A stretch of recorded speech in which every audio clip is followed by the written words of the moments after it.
कहवा से नदिया टिकट कटाई जी काऊ काऊ देव भौजी कलश भराई जी काऊ काऊ देव भौजी साड़ी देवई साया देवई से लगाई जी 500 रुपया देवई कलश भराई जी 500 रुपया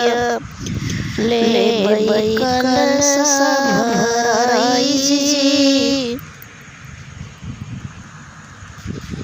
साड़ी साया पैसा में नहीं कुछ पोसाई जी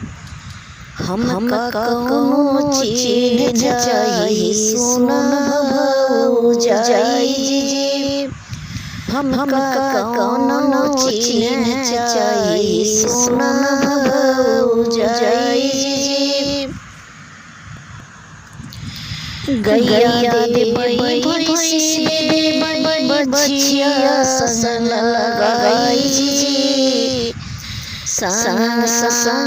सड़व देवई कड़क की जाई जी